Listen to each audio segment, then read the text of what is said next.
এই চেয়ারটা খালি হয়ে গেলে এ জায়গা বসবে শয়তান। কে বসবে? শয়তানকে তো চেয়ারে বসতে দেওয়া যাবে না।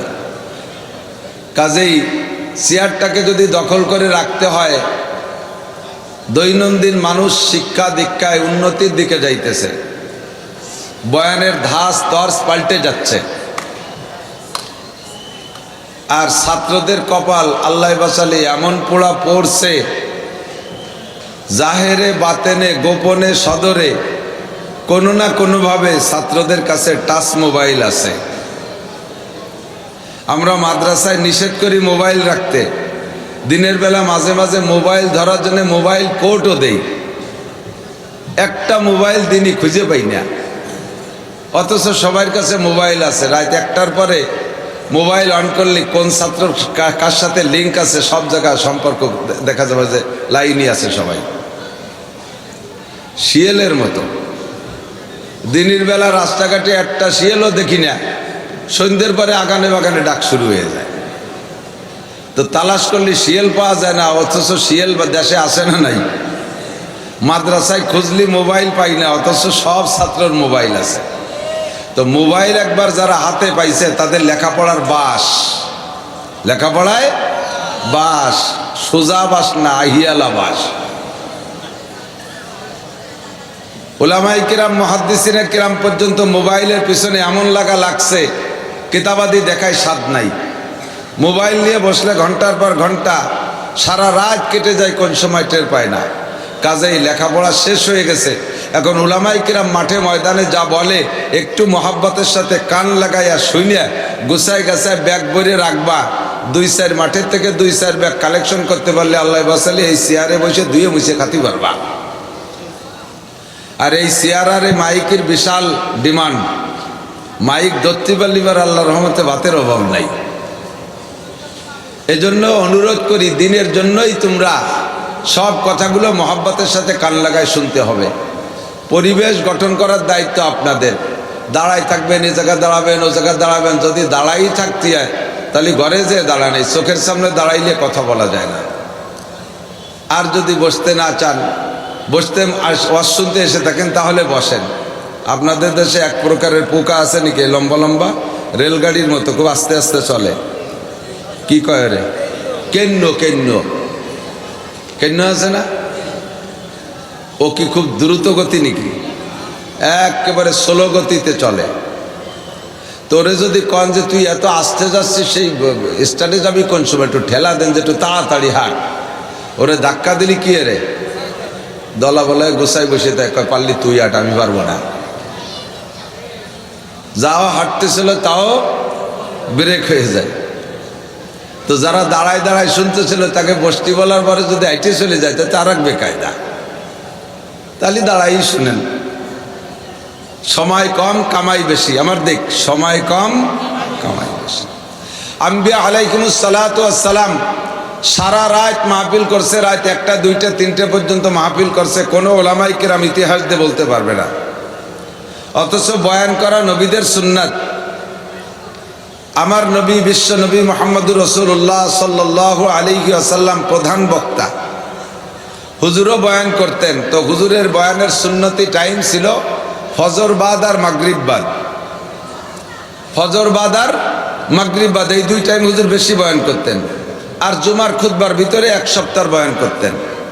কখনো বিশেষ কোনো প্রয়োজন হলে সাহাবায়ে কিরামদেরকে ডেকে এনে অতর্কিতভাবে বসাইয়া সে কথাগুলো বলতেন। তো হুজুর আলাইহিস সালাতু ওয়াস সালামের বয়ানের সুন্নতি 2টা টাইম, ফজর বাদ আর মাগরিব বাদ। মাগরিবের পরে, মাগরিবের আগ পর্যন্ত 90% মানুষের দুনিয়ার কাজকাম শেষ হয়ে যায়, 90% মানুষের। মাগরিবের পরপর পেশাব পায়খানার জরুরত অতটা চাপে না। মাগরিবের পরেই অত তাড়াতাড়ি ক্ষুধা লাগে না, ঘুমের চাহিদা থাকে না। এই টাইমটা মন মস্তিষ্ক খুব ফ্রেশ থাকে, বয়ান করতেও ভালো লাগে, শুনতেও ভালো লাগে, বলতেও ভালো লাগে, শুনতেও ভালো লাগে, কথা বোঝা যায়। রাত যত বাড়বে বিভিন্ন পেরেশানি আসবে, বিভিন্ন জরুরত আসবে, পেশাব আসবে, পায়খানা আসবে, ক্ষুধা লাগবে, ঘুম আসবে। আর ধীরে ধীরে রাত বাড়লে এই বিরক্তির কারণে কথা শুনেও স্বাদ হয় না, বলেও স্বাদ হয় না। এজন্য হুজুর আলাইহিস সালাতু ওয়াস সালাম মাগরিব বাদ বয়ান করতেন। সারা রাত ঘুমের পরে ফজরের নামাজ পড়া কাজে বেরোনোর আগে আবার 1 ঘন্টা মানুষের মন মস্তিষ্ক ফ্রি থাকে, ব্যস্ততা থাকে না, ওই সময় বয়ান করতেও ভালো, শুনতেও ভালো। যার কারণে দেখবেন বিশ্ব ইজতেমা এবং তবলিগ ওয়ালাদের বয়ান সারা দুনিয়া জুড়ে ফজর বাদ আর মাগরিব বাদ। আসল বয়ান কোন সময়? ফজর বাদ আর মাগরিব বাদ। মাইক নাই, লাইট নাই, প্যান্ডেল নাই, পোস্টার নাই, হ্যান্ডেলিং নাই, হ্যান্ডবেলিং নাই, কোনো কিচ্ছু নাই। সুন্দর করে বয়ান করতেছে। ধীরে ধীরে তাদের বয়ান সারা পৃথিবীর আনাচে কানাচে পৌঁছে গেছে। বয়ানের জগতে তারা সুন্নতের পাবন্দি করার কারণে তবলিগ ওয়ালাদের বয়ানের ক্রিয়া হচ্ছে বর্তমানে এই মুহূর্তে প্রত্যেক এক দিন কমপক্ষে তবলিগ ওয়ালাদের মেহনতে সারা বিশ্ব জুড়ে জরিপ চলতেছে, ডেলি এক দিনে 1000 করে কাফের কলেমা পড়ে মুসলমান হচ্ছে। মাসে 30,000, মাসে 30,000 এই হারে মুসলমান হচ্ছে বয়ানের সুন্নত ঠিক রাখার কারণে। আমাদের এই ওয়াজের মাঠে এসে সুন্নত ঠিক রাখি না, মাগরিবের থেকে ঈশা পর্যন্ত মাঠটা খালি থাকবে, পোলাপান দৌড়াদৌড়ি করবে, ঘোরাঘুরি করবে। এরপরে ঈশার নামাজ পড়িয়া এক বক্তা, তারপরে এক বক্তা, যত কঠিন সাবজেক্ট ধীরে ধীরে রাত বাড়বে। আর শ্রোতারা এসে বসবে, জিমেবে, ঘুমাবে, নালাবে। এর ভিতর দিয়ে বক্তা কি কয়ে যাবে, কিছু শুনবে, কিছু শুনবে না। যার কারণে কোনো ফায়দা হচ্ছে না। আজকে আপনারা মাগরিবের বাদ বসছেন, আস-সাবিকুন আস-সাবিকুন উলাইকাল মুকাররাবুন। আল্লাহ পাক রব্বুল আলামিন বলেন, প্রত্যেক ভালো কাজে যারা আগে থাকে, প্রত্যেক ভালো কাজে যারা অগ্রগামী, তারা আল্লাহ পাকের কাছে অতি নৈকট্যপ্রাপ্ত বান্দা, আল্লাহর অত্যন্ত প্রিয়। কালীগঞ্জ একটা থানা সদর, যদিও একটা থানা, তবে আমার বাংলাদেশে জানা মতে অনেক নতুন জেলার চাইতে আপনাদের এই থানা সদরের পরিসরটা অনেক বড়, বাজারঘাট বড়, ব্যবসা বাণিজ্য ভালো, জনগণ খুব বেশি। এই লক্ষ লক্ষ মানুষের মধ্য থেকে আল্লাহ পাক আমাদেরকে আপনাদেরকে বাছাই ছাঁটাই করে, মোহাব্বত করে, সুন্নতি টাইমের অনুসরণ করে আসার বসার তৌফিক দান করেছেন। শুকর আদায় করি আলহামদুলিল্লাহ। সময় আমারও কম, আপনাদের সকলেরই সময় কম, গোটা দুনিয়ারই সময়। যুবক ছাত্র এদিক আমার দিক, 10টা বকারায়াত গরচে বসা ছাড়ে মার। ফার্সি যারা পড়ে তারা তো বোঝার কথা, কিন্তু তাও বোঝার দিন শেষ, ফার্সি পড়বে না। অথচ হাফিজুর রহমান সিদ্দিকী যখন ফার্সিতে শের পড়ে, শুনতে আবার খুব মজা পায়। তা আর একজনের শেরগুলো শুনতে মজা পাও, তা তুমি নিজে একটু পড়িয়ে সুর দাও। সে সময় কয় না, ফার্সি লাগে কোন সাগে, ফার্সি যে কি হয় সে সময় ফার্সি লাগে না। ছোট্ট ছোট্ট করে রেখে দাও, মনে রাখবা, কাজে লাগবে। ফার্সিতে বলে 10টা বাকার আয়াত গরচে বসা ছাড়ে মার, রেখে দাও, কাজে লাগবে। যদিও সাপের মাথা, এই এই এই কুচোগুলো সার দি, এনে ভলেন্টিয়ার নেই। এই যে আর একটা আছে, যত জায়গা মাহফিল এই খুদকুড়োগুলো সামনে বসে, এরা ওয়াজ বোঝে না, বিভিন্ন উল্টো পাল্টা করে টরে পরিবেশ নষ্ট করে। ওই যে আর একটা রওনা দিচ্ছে।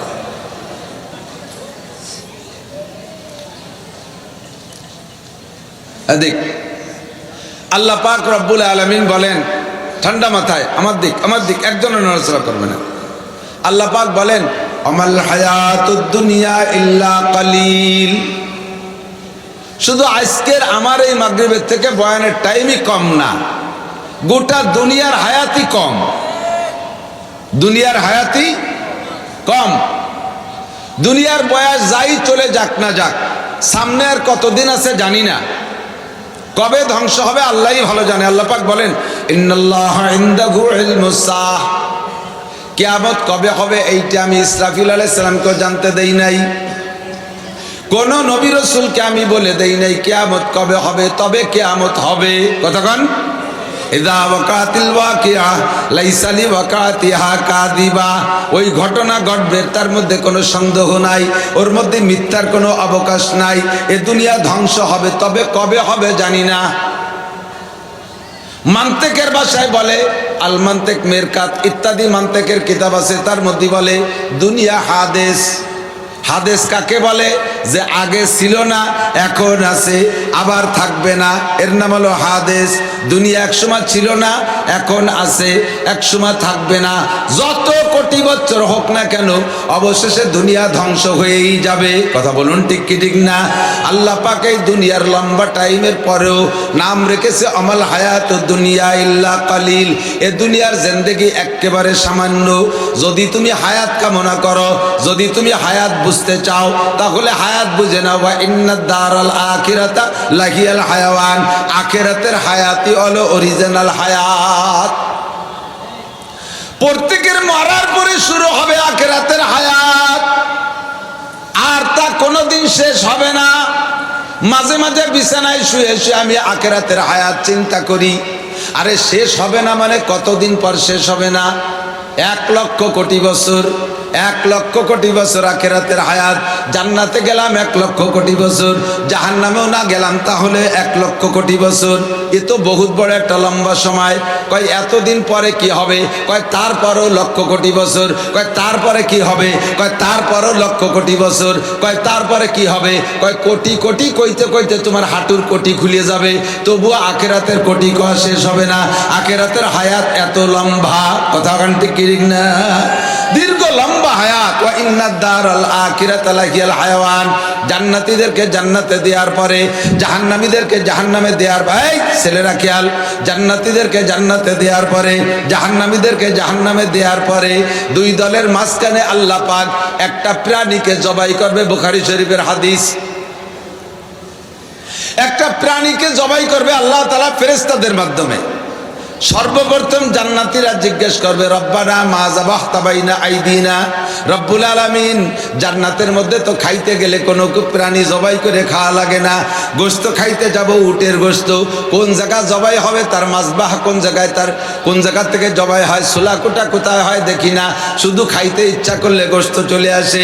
হরিণীর গোশ খাইতে চাইলে চলে আসে, খাসির গোশ খাইতে চাইলে চলে আসে। জবাই করে তো কিছু খাওয়া লাগে না।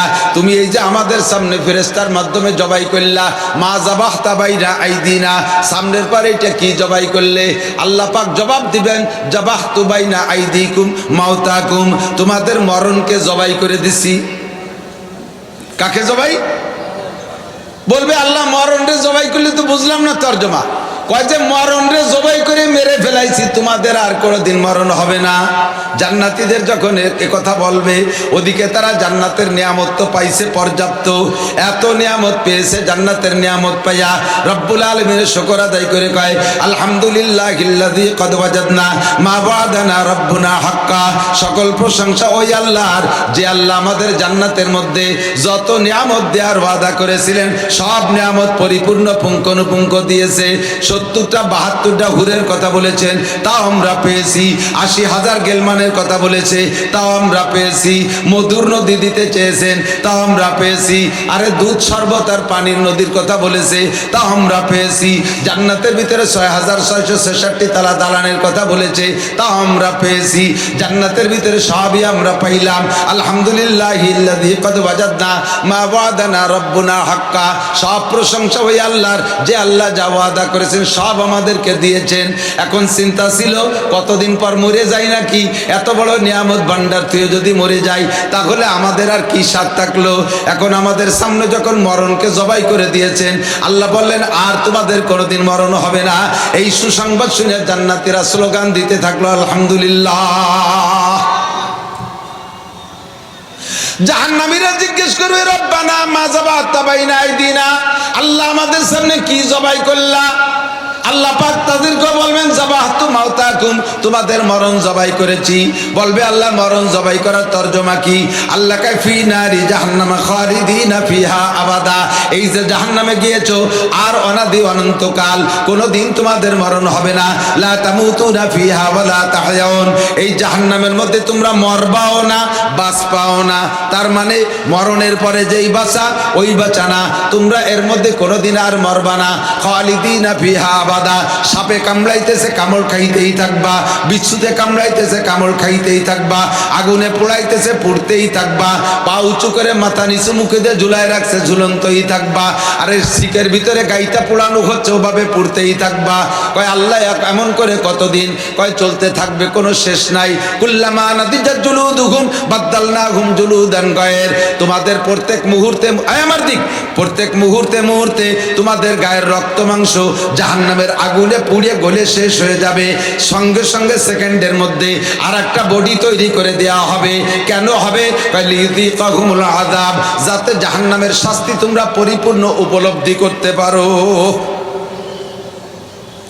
হে আমার প্রাণপ্রিয় বন্ধুবার, উলামায়ে কিরাম, তুলাবায়ে জাম, দেশের জেনারেল শিক্ষিত সর্বসাধারণ বন্ধুরা, আমার পর্দার আড়ালের মা বোনেরা, তামাশা করে উড়াই দিও না।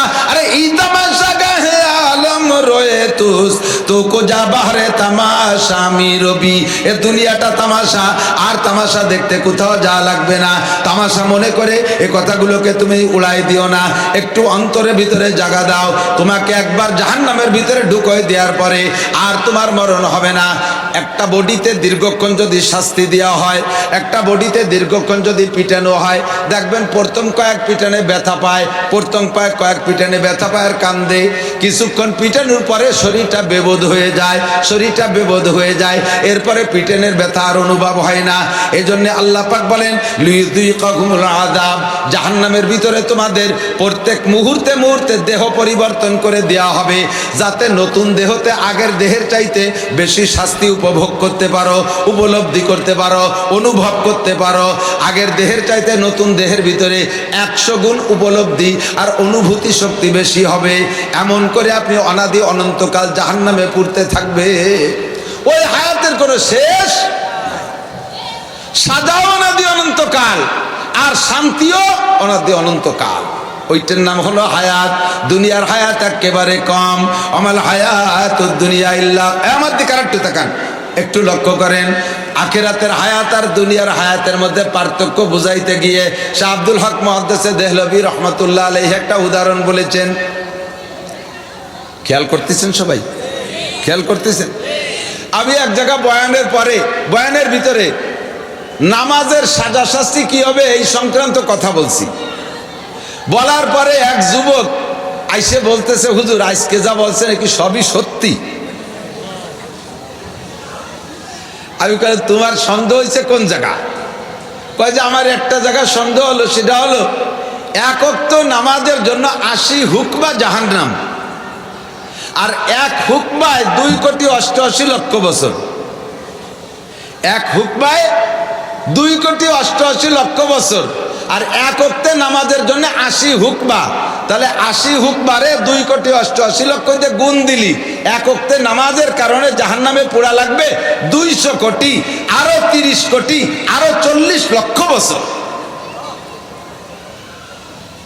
একটা মানুষের ভিতরে চেহারার ভিতরে কোনো পরিবর্তন দেখতেছে না, ভয় নাই কাহারও। বোঝা যায় যে আপনারা সবাই নিয়মিত নামাজ পড়ছেন, আপনাদের কাহারও জিম্মায় নামাজ কাজা নাই, এরকম নাকি? জীবনে নামাজ ছুটে গেছে কি যায় নাই? কতক্ষণ ছুটছে কি ছোটে নাই? নামাজ ছুটে গেছে না?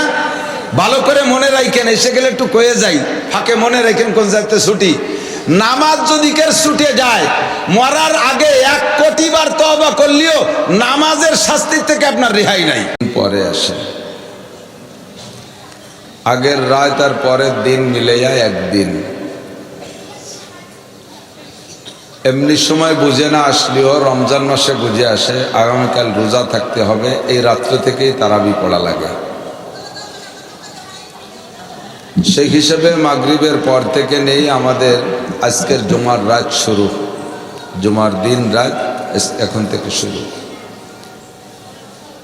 জুমার রাতটা প্রত্যেক সপ্তাহের ভিতরে অত্যন্ত গুরুত্বপূর্ণ রাত, দামি রাত। মাগরিবের পরের সময়টা আরো জরুরি, আরো গুরুত্বপূর্ণ। যত নবী রসুল দুনিয়া এসেছিলেন, হাঁটাহাঁটি করেন,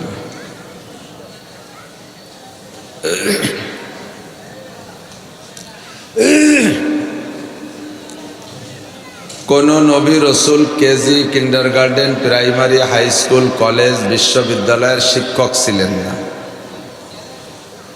গতানুগতিক আমাদের এই সময়কার যে মাদ্রাসাগুলো, হেফজখানা, কেরাতখানা, নুরানি, কিন্ডারগার্টেন, জামাত বিভাগ ইত্যাদি, এই জাতীয় মাদ্রাসাও ছিল না। কাজেই নবীরা এ সকল মাদ্রাসার শিক্ষকও ছিলেন না। তবে সব নবী বক্তা ছিলেন। আমি বক্তা বিদায় নবীদেরকে বক্তাদের দলে নিয়ে আসতেছি তা না। সমস্ত নবীকে আল্লাহ তাআলা তবলিগের জিম্মাদারি দিয়ে পাঠিয়েছেন। ইয়া আইয়ুহার রাসূল বাল্লিগ, হে নবী তবলিগ করেন, উম্মতের কাছে পৌঁছান। সিস্টেম যদিও ব্যতিক্রম ছিল, এরকম সুন্দর প্যান্ডেল ছিল না, এভাবে এত সুন্দর মাইক, কারেন্টের লাইট ছিল না। আম্বিয়া আলাইহিমুস সালাতু ওয়াস সালাম বারে বারে, দাঁড়ে দাঁড়ে, ঘরে ঘরে গিয়ে গিয়ে উম্মতকে দাওয়াত দিয়েছেন। বিশেষ প্রয়োজনে কখনো কখনো ডেকে ডেকে বসায় বয়ান করতেন উম্মতকে। সমস্ত বক্তা, সমস্ত নবীদের মধ্যে সাইয়্যিদুল আম্বিয়া, সাইয়্যিদুল খুতাবা, বক্তাদের নেতা বক্তা বিশ্ব নবী মুহাম্মদুর রাসূলুল্লাহ সাল্লাল্লাহু আলাইহি ওয়াসাল্লাম। নবীদের ইতিহাস যতদূর আমাদের জানা আছে, ওলামায়ে কিরাম শাহেদ ও সাক্ষী। কোনো আলেম বলতে পারবে না যে কোনো একজন নবী রাত 1টা, 2টা, 3টে পর্যন্ত সারা রাত মাহফিল করেছেন। ফজরের আগে মাহফিল শেষ করে খেচড়ি রান্না করে তবারক প্যাকেট করে বিতরণ করে আস্তে আস্তে খেয়ে দিয়ে বাড়ি গেছে। ইন্না লিল্লাহি ওয়া ইন্না ইলাইহি রাজিউন। কারেন্ট জাত দোয়াটা পড়েন, ইন্না লিল্লাহি ওয়া ইন্না ইলাইহি রাজিউন। এটা কারেন্ট জাত দোয়া।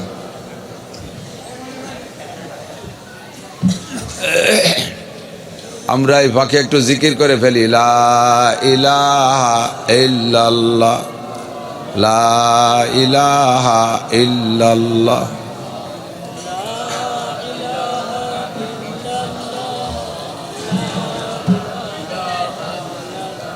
দেখো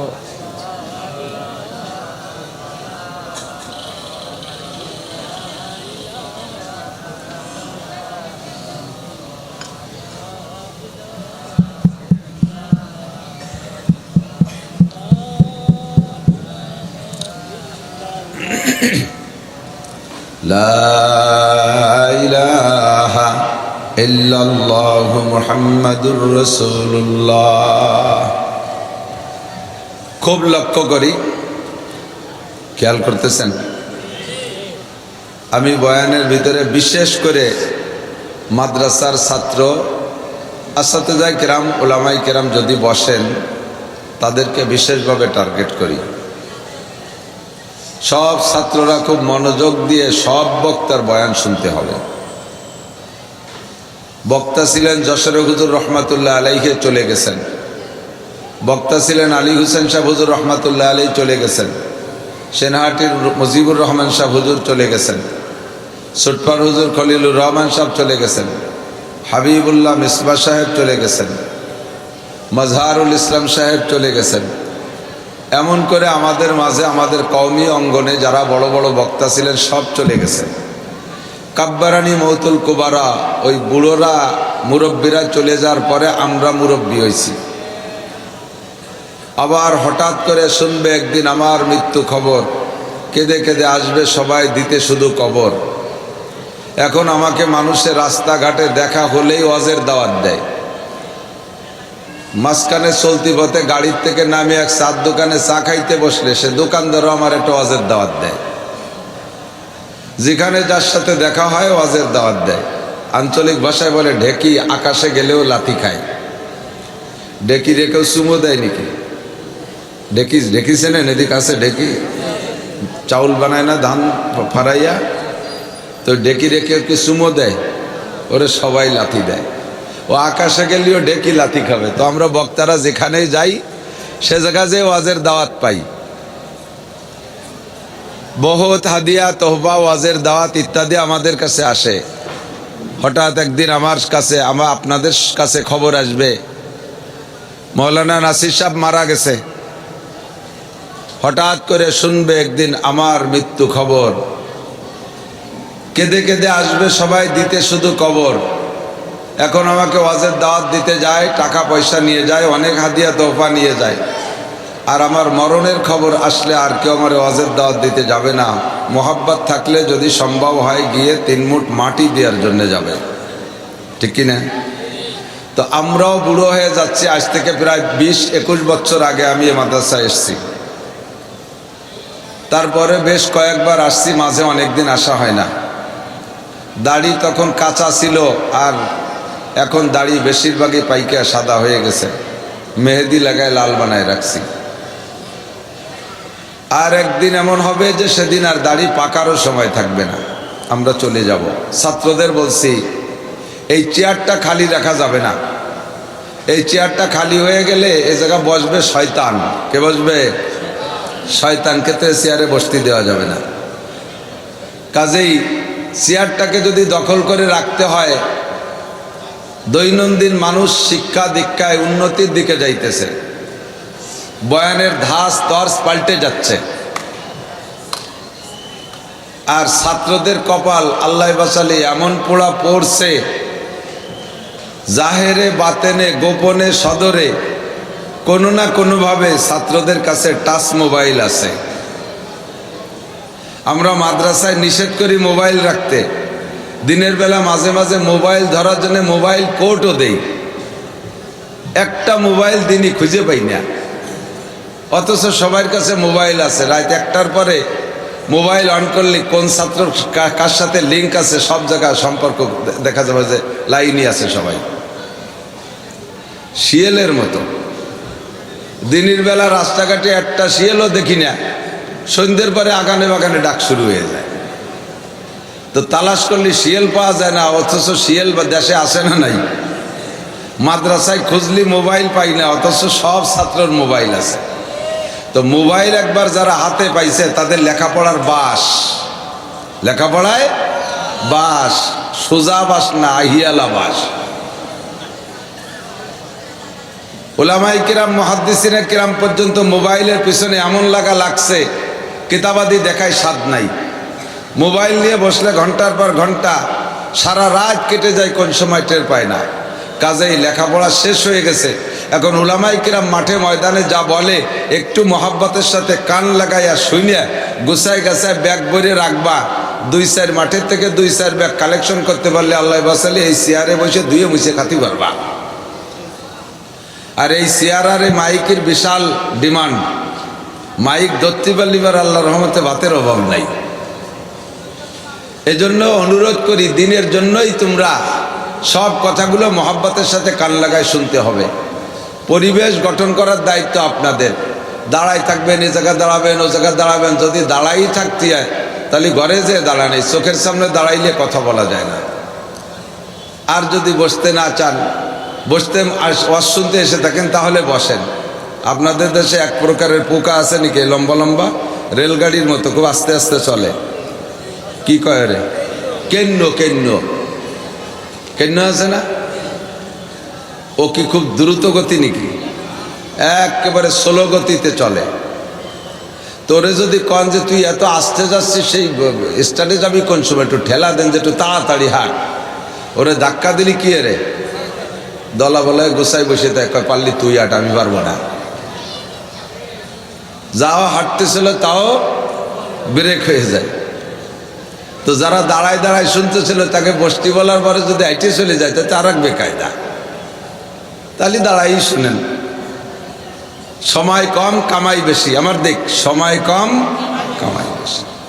আম্বিয়া আলাইহিমুস সালাতু ওয়াস সালাম সারা রাত মাহফিল করছে, রাত 1টা 2টা 3টে পর্যন্ত মাহফিল করছে। কোনো ওলামায়ে কিরাম ইতিহাস দিয়ে বলতে পারবে না। অথচ বয়ান করা নবীদের সুন্নাত। আমার নবী, বিশ্ব নবী মুহাম্মদুর রাসূলুল্লাহ সাল্লাল্লাহু আলাইহি ওয়াসাল্লাম প্রধান বক্তা, হুজুরও বয়ান করতেন। তো হুজুরের বয়ানের সুন্নতি টাইম ছিল ফজর বাদ আর মাগরিব বাদ। ফজর বাদ আর মাগরিব বাদ, এই 2 টাইম হুজুর বেশি বয়ান করতেন। আর জুমার খুতবার ভিতরে 1 সপ্তাহ বয়ান করতেন। কখনো বিশেষ কোনো প্রয়োজন হলে সাহাবায়ে কিরামদেরকে ডেকে এনে অতর্কিতভাবে বসাইয়া সে কথাগুলো বলতেন। তো হুজুর আলাইহিস সালাতু ওয়াস সালামের বয়ানের সুন্নতি দুইটা টাইম, ফজর বাদ আর মাগরিব বাদ। মাগরিবের পরে, মাগরিবের আগ পর্যন্ত 90% মানুষের দুনিয়ার কাজ কাম শেষ হয়ে যায়, 90% মানুষের। মাগরিবের পরপর পেশাব পায়খানার জরুরত অতটা চাপে না, মাগরিবের পরেই অত তাড়াতাড়ি ক্ষুধা লাগে না, ঘুমের চাহিদা থাকে না। এই টাইমটা মন মস্তিষ্ক খুব ফ্রেশ থাকে, বয়ান করতেও ভালো লাগে, শুনতেও ভালো লাগে, বলতেও ভালো লাগে, শুনতেও ভালো লাগে, কথা বোঝা যায়। রাত যত বাড়বে বিভিন্ন পেরেশানি আসবে, বিভিন্ন জরুরত আসবে, পেশাব আসবে, পায়খানা আসবে, ক্ষুধা লাগবে, ঘুম আসবে।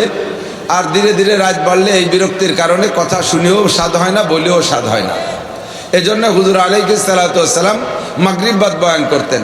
সারা রাত ঘুমের পরে ফজরের নামাজ পড়া কাজে বেরোনোর আগে আবার 1 ঘন্টা মানুষের মন মস্তিষ্ক ফ্রি থাকে, ব্যস্ততা থাকে না, ওই সময় বয়ান করতেও ভালো, শুনতেও ভালো। যার কারণে দেখবেন বিশ্ব ইজতেমা এবং তবলিগ ওয়ালাদের বয়ান সারা দুনিয়া জুড়ে ফজর বাদ আর মাগরিব বাদ। আসল বয়ান কোন সময়? ফজর বাদ আর মাগরিব বাদ। মাইক নাই, লাইট নাই, প্যান্ডেল নাই, পোস্টার নাই, হ্যান্ডেলিং নাই, হ্যান্ডবেলিং নাই, কোনো কিচ্ছু নাই। সুন্দর করে বয়ান করতেছে, ধীরে ধীরে তাদের বয়ান সারা পৃথিবীর আনাচে কানাচে পৌঁছে গেছে। বয়ানের জগতে তারা সুন্নতের পাবন্দি করার কারণে তবলিগ ওয়ালাদের বয়ানের ক্রিয়া হচ্ছে বর্তমানে এই মুহূর্তে প্রত্যেক এক দিন কমপক্ষে তবলিগ ওয়ালাদের মেহনতে সারা বিশ্ব জুড়ে জরিপ চলতেছে, ডেলি এক দিনে 1000 করে কাফের কলেমা পড়ে মুসলমান হচ্ছে। মাসে 30,000, মাসে 30,000 এই হারে মুসলমান হচ্ছে বয়ানের সুন্নত ঠিক রাখার কারণে। আমাদের এই ওয়াজের মাঠে এসে সুন্নত ঠিক রাখি না, মাগরিবের থেকে ঈশা পর্যন্ত মাঠটা খালি থাকবে, পোলাপান দৌড়াদৌড়ি করবে, ঘোরাঘুরি করবে। এরপরে ঈশার নামাজ পড়িয়া এক বক্তা, তারপরে এক বক্তা, যত কঠিন সাবজেক্ট ধীরে ধীরে রাত বাড়বে। আর শ্রোতারা এসে বসবে, ঝিমেবে, ঘুমাবে, নালাবে। এর ভিতর দিয়ে বক্তা কি কয়ে যাবে, কিছু শুনবে, কিছু শুনবে, কিছু শুনবে না, যার কারণে কোনো ফায়দা হচ্ছে না। আজকে আপনারা মাগরিবের বাদ বসছেন, আস-সাবিকুনা আস-সাবিকুন উলাইকাল মুকাররাবুন। আল্লাহ পাক রব্বুল আলামিন বলেন, প্রত্যেক ভালো কাজে যারা আগে থাকে, প্রত্যেক ভালো কাজে যারা অগ্রগামী, তারা আল্লাহ পাকের কাছে অতি নৈকট্যপ্রাপ্ত বান্দা, আল্লাহর অত্যন্ত প্রিয়। কালীগঞ্জ একটা থানা সদর, যদিও একটা থানা, তবে আমার বাংলাদেশে জানা মতে অনেক নতুন জেলার চাইতে আপনাদের এই থানা সদরের পরিসরটা অনেক বড়, বাজারঘাট বড়, ব্যবসা বাণিজ্য ভালো, জনগণ খুব বেশি। এই লক্ষ লক্ষ মানুষের মধ্য থেকে আল্লাহ পাক আমাদেরকে আপনাদেরকে বাছাই ছাঁটাই করে, মোহাব্বত করে, সুন্নতি টাইমের অনুসরণ করে আসার বসার তৌফিক দান করেছেন। শুকর আদায় করি আলহামদুলিল্লাহ। সময় আমারও কম, আপনাদের সকলেরই সময় কম, গোটা দুনিয়ারই সময়। যুবক ছাত্র এদিক আমার দিক, 10টা বকারায়াত গরচে বসা ছাড়ে মার। ফার্সি যারা পড়ে তারা তো বোঝার কথা, কিন্তু তাও বোঝার দিন শেষ, ফার্সি পড়বে না। অথচ হাফিজুর রহমান সিদ্দিকী যখন ফার্সিতে শের পড়ে, শুনতে আবার খুব মজা পায়। তা আর একজনের শেরগুলো শুনতে মজা পাও, তা তুমি নিজে একটু পড়িয়ে সুর দাও। সে সময় কয় না, ফার্সি লাগে কোন সাগে, ফার্সি যে কি হয় সে সময় ফার্সি লাগে না।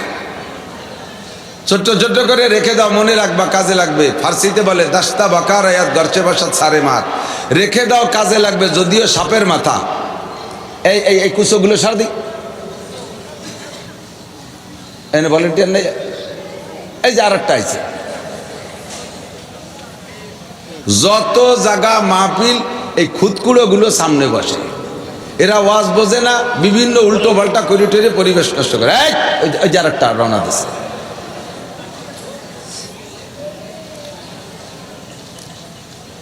এদিক আল্লাহ পাক রব্বুল আলামিন বলেন, ঠান্ডা মাথায় আমার দিক একজনের নড়াচড়া করবে না। আল্লাহ পাক বলেন, আমাল হায়াতুদ দুনিয়া ইল্লা কালিল।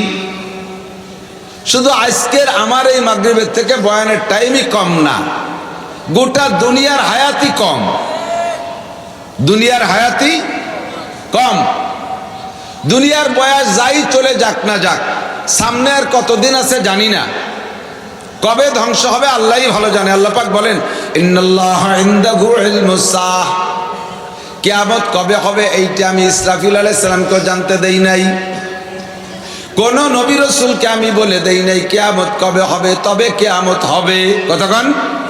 ইযা ওয়াকাতিল ওয়াকিআ লাইসা লিওয়াকাতিহা কাযিবা, ওই ঘটনা ঘটবে, তার মধ্যে কোনো সন্দেহ নাই, ওর মধ্যে মিথ্যার কোনো অবকাশ নাই। এ দুনিয়া ধ্বংস হবে, তবে কবে হবে জানি না। মান্তেকের ভাষায় বলে, আল মান্তেক মেরকাত ইত্যাদি মান্তেকের কিতাব আছে, তার মধ্যে বলে দুনিয়া হাদেস। হাদেস কাকে বলে? যে আগে ছিল না, এখন আছে, আবার থাকবে না, এর নাম হলো হাদেস। দুনিয়া একসময় ছিল না, এখন আছে, একসময় থাকবে না।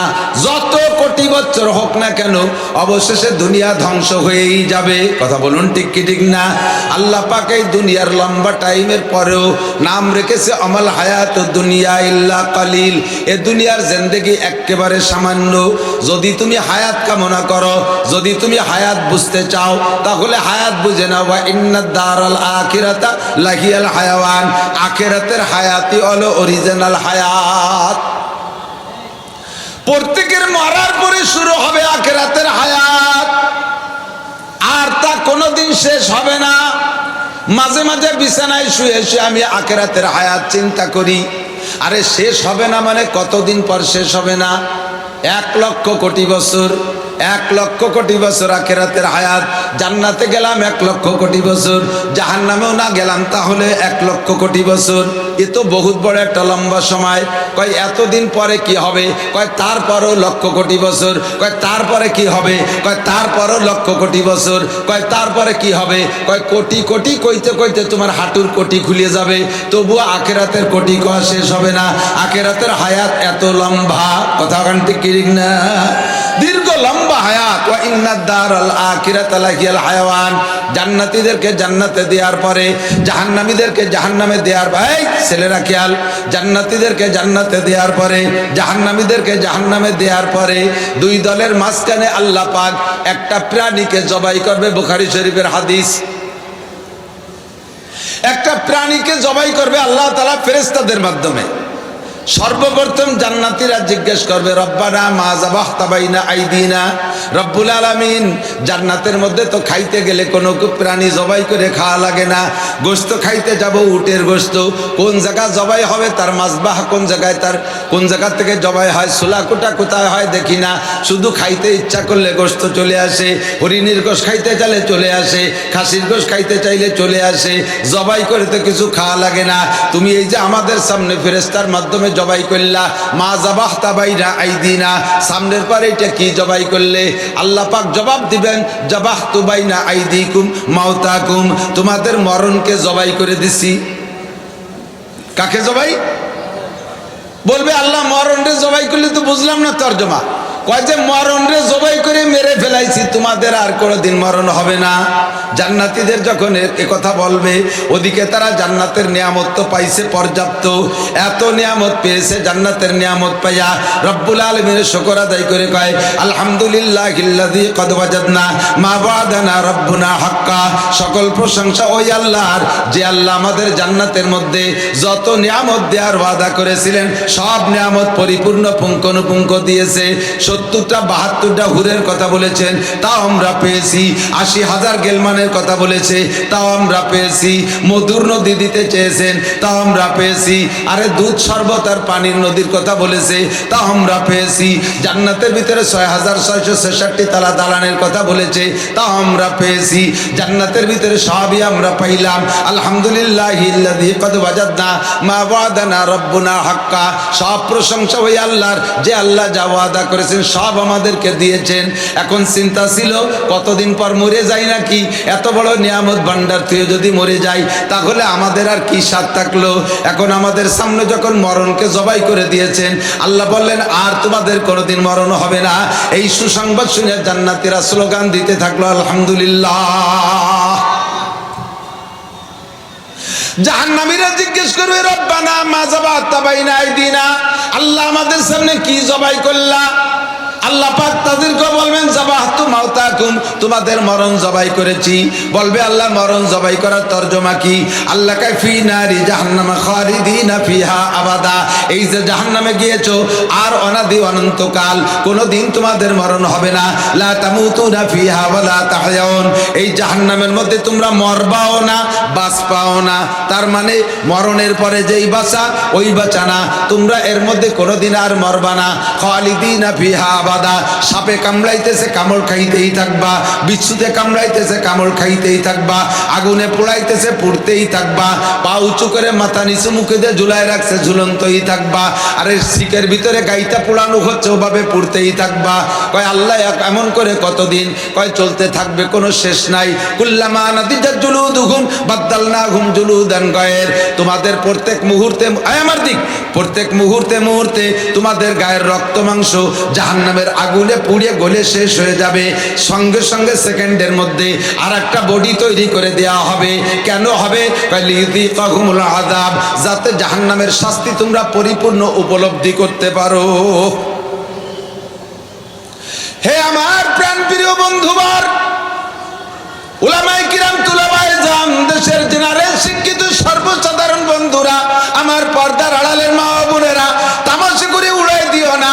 আরে এই তামাশা গাহে আলম রয়ে তুস তো কোজা বাহরে তামাশা আমি রবি, এ দুনিয়াটা তামাশা, আর তামাশা দেখতে কোথাও যা লাগবে না। তামাশা মনে করে এ কথাগুলোকে তুমি উড়াই দিও না, একটু অন্তরের ভিতরে জায়গা দাও। তোমাকে একবার জাহান্নামের ভিতরে ঢুকাই দেওয়ার পরে আর তোমার মরণ হবে না। একটা বডিতে দীর্ঘক্ষণ যদি শাস্তি দেওয়া হয়, একটা বডিতে দীর্ঘক্ষণ যদি পিটানো হয়, দেখবেন প্রথম কয়েক পিটানে ব্যথা পায়, প্রথম কয়েক পিটানে ব্যথা পায় আর কান্দে। কিছুক্ষণ পিটানোর পরে শরীরটা বেবোধ হয়ে যায়, শরীরটা বেবোধ হয়ে যায়, এরপরে পিটানের ব্যথা আর অনুভব হয় না। এই জন্য আল্লাহ পাক বলেন লিযিকাহুমুল আযাব, জাহান্নামের ভিতরে তোমাদের প্রত্যেক মুহূর্তে মুহূর্তে দেহ পরিবর্তন করে দেওয়া হবে, যাতে নতুন দেহতে আগের দেহের চাইতে বেশি শাস্তি উপভোগ করতে পারো, উপলব্ধি করতে পারো, অনুভব করতে পারো। আগের দেহের চাইতে নতুন দেহের ভিতরে 100 গুণ উপলব্ধি আর অনুভূতি শক্তি বেশি হবে। এমন করে আপনি অনাদি অনন্তকাল জাহান্নামে পুড়তে থাকবে। ওই হায়াতের কোনো শেষ, সাজাও অনাদি অনন্তকাল আর শান্তিও অনাদি অনন্তকাল। ওইটার নাম হলো হায়াত। দুনিয়ার হায়াত একেবারে কম। আমাল হায়াতুদ দুনিয়া ইল্লা, আমার দিকে আরেকটু তাকান, একটু লক্ষ্য করেন। আখিরাতের হায়াত আর দুনিয়ার হায়াতের মধ্যে পার্থক্য বুঝাইতে গিয়ে শাহ আব্দুল হক মুহাদ্দিস দেহলভী রহমাতুল্লাহ আলাইহি একটা উদাহরণ বলেছেন। খেয়াল করতেছেন সবাই? খেয়াল করতেছেন? আমি এক জায়গা বয়ানের পরে, বয়ানের ভিতরে নামাজের সাজা শাস্তি কি হবে এই সংক্রান্ত কথা বলছি। বলার পরে এক যুবক আইসে বলতেছে, হুজুর আজকে যা বলছেন কি সবই সত্যি? আমি কই তোমার সন্দেহ হয়েছে কোন জায়গা? কয় যে আমার একটা জায়গা সন্দেহ হলো, সেটা হলো এক ওয়াক্ত নামাজের জন্য 80 হুকমা জাহান্নাম, আর এক হুকমায় 2,88,00,000 বছর। এক হুকমায় 2,88,00,000 বছর, আর এক ওয়াক্তে নামাজের জন্য 80 হুকমা। তাহলে 80 হুকমারে 2,88,00,000 দিয়ে গুণ দিলি, এক ওয়াক্তে নামাজের কারণে জাহান্নামে পোড়া লাগবে 200 কোটি, আরো 30 কোটি, আরো 40 লক্ষ বছর। একটা মানুষের ভিতরে চেহারার ভিতরে কোনো পরিবর্তন দেখতেছে না, ভয় নাই কাহার। বোঝা যায় যে আপনারা সবাই নিয়মিত নামাজ পড়ছেন, আপনাদের কাহারও জিম্মায় নামাজ কাজা নাই, এরকম নাকি? জীবনে নামাজ ছুটে গেছে কি যায় নাই? কতক্ষণ ছুটছে কি ছোটে নাই? নামাজ ছুটে গেছে না? ভালো করে মনে রাখেন, এসে গেলে একটু কয়ে যাই, ফাঁকে মনে রাখেন কোন যাতে ছুটি। নামাজ যদি কেউ ছুটে যায়, মরার আগে 1 কোটি বার তওবা করলেও নামাজের শাস্তির থেকে আপনার রেহাই নাই।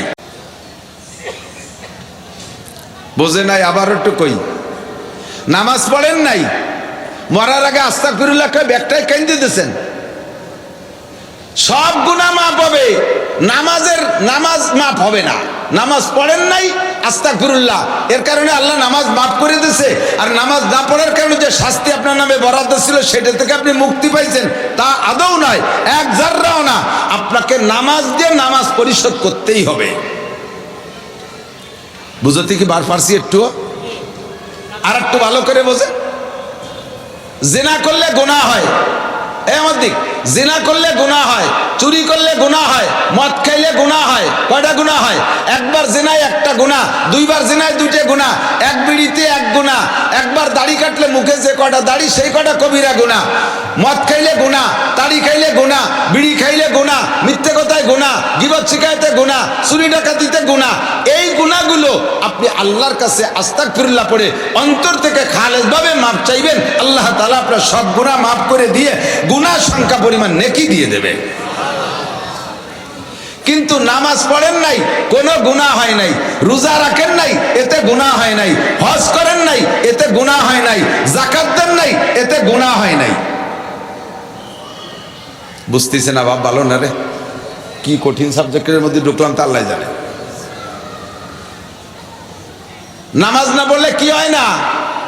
গুনাহ হয় না। টুকান কি হয় না? সাহস পাচ্ছেন না কইতে যে হুজুর মিথ্যে কথা কচ্ছে, হুজুরের সাথে আমিও মিথ্যে কথা কব কেন? এর আল্লাহর কিরে নামাজ না পড়লে গুনাহ হয় না? এবার কি বিশ্বাস হয়? তাই নামাজ না পড়লে গুনাহ হয় না, তা বলবো কে? নামাজ না পড়লে গুনাহ হয় না।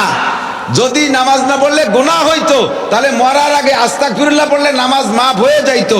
নামাজ না পড়লে গুনাহ হয় না, নামাজ না পড়লে গুনাহ হয় না। তবে হয় কি, এক ওয়াক্ত নামাজ না পড়ার কারণে আপনার আমলনামায় বরাদ্দ হয়ে আছে 230 কোটি 40 লক্ষ বছর জাহান্নামে আপনাকে পুড়তে হবে। গুনাহ একটাও হবে না, তবে ওই পরিমাণ পূর্তি হবে। জাহান্নামের শাস্তি ওই পরিমাণ ভুগতে হবে। এটা আস্তাগফিরুল্লাহ মাপ হবে না। কয়টা আস্তাগফিরুল্লাহ মাপ হবে না কেন? বলে যদি আস্তাগফিরুল্লাহ মাপ হয়, একটা লোক 60 বছর নামাজ না পড়ে আস্তাগফিরুল্লাহ করে নামাজ মাফ করায় বেহেশতে চলে গেল, তা আমি বিটা শীতকালের দিনে 60 বছর ঠান্ডা পানিতে ওযু করে ভর্তি যাবো কে?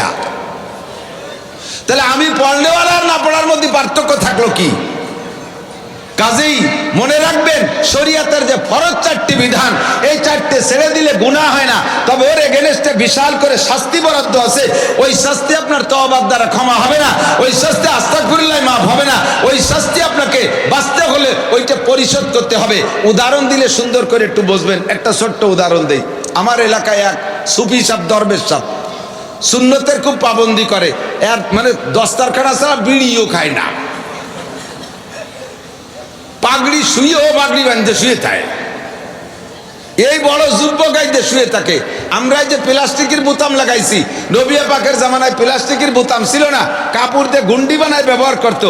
এই লোকে নবীর সুন্নতের পাবন্দি করতে যাইয়া এই কাপড়ের গুন্ডি বানাইয়া ব্যবহার করে, বোতামও লাগায় না। এত সুন্নতি, কিন্তু জাগা মতো বিশাল বেকায়দা, লেনদেন ভালো না। লেনদেন এরকম কিছু আছে না, তসবিটি বা পাল্টি। বাহারাল ওই লোক এক ডাক্তারের কাছে 300 টাকার ওষুধ খাইছে।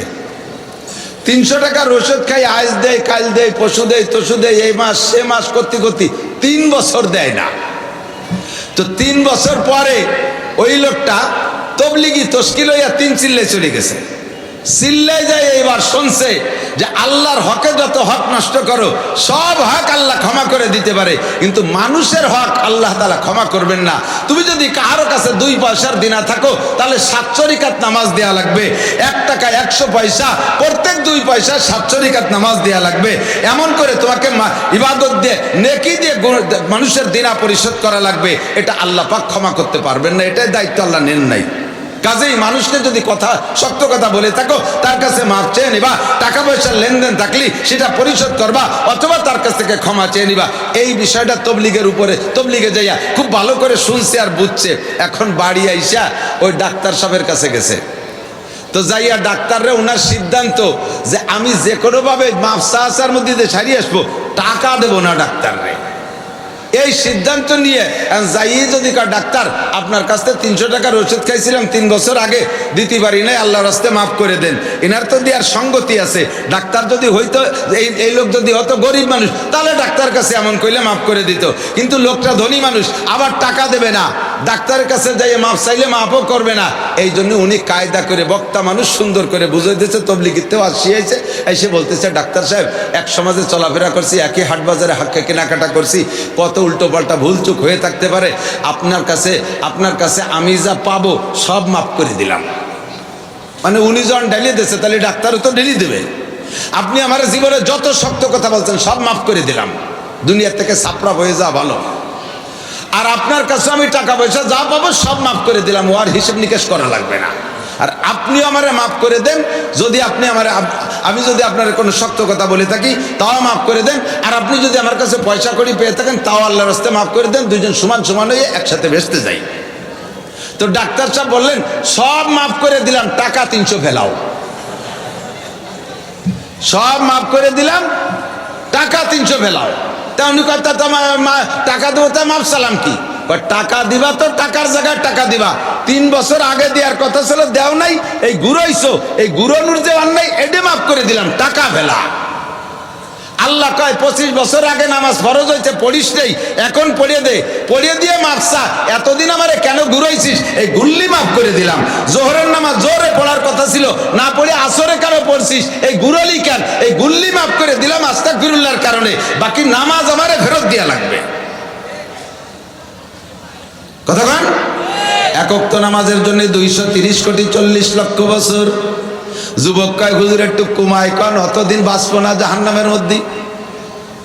অল্প করে বলেন তাহলে মানার যোগ্য হবে।